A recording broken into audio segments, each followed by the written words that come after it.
Ես գիտեմ, որ դու տանել չես կարողանում TV-ին, բայց ես չեմ կարող չնշել այսքան երկար տարիների ընթացքում երկերկոցի գոյությունը, որը սկսվել է դեռ 2010 թվականից, ասում ես։ 9 տարի։ Ես երկերկոցը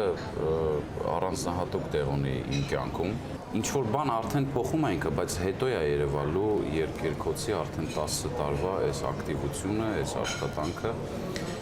որովհետև մարդկանց 10 տարի է մենք ամեն կիրակի ցույց ենք տալիս, որ կա մերը, որը ոչ պակասը չի, քան ինչ որ այսօր ստեղծվում է կամ ուրիշներից որ վերցնում է, որ կարելի է քեֆ ուրախությունների ժամանակ, հարսանիքի ժամանակ, հարսի բարի ժամանակ կարելի է շատ սիրուն հայկական երաժշտություն լինի։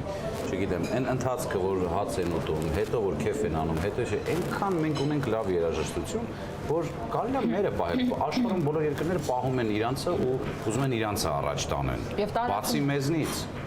մենք ինչ որ ուրիշներից էս անենք, էս վերցնենք, հիմա որն է մոդա, այդ վերցնենք, ինչի։ Դու քեզնով ստեղծի մոդա։ Ինչի պետք է Հայաստանը ամբողջ իր պատմության ընթացքում միշտ ինչ որ մեկից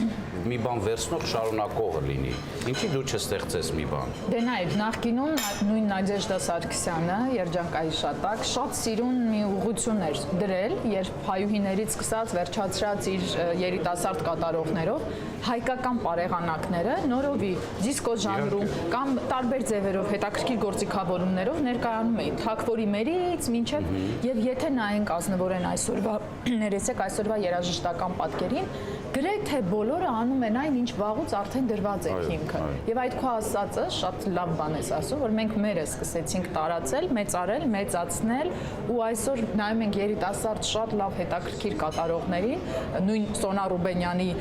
կատարմամբ Գարիկի հետ մշակումները ինչքան գեղեցիկ են հնչում Իհարկե հայկական, լրիվ հայկական պարեղանակներ, արփին, ինչքան սիրուն էր անում։ Եվ շատ-շատերը կան այդպես։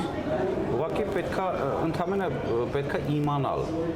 Եվ որոշել։ Այսինքն ինչ որ վերցնել, լսել, կարդալ, նայել։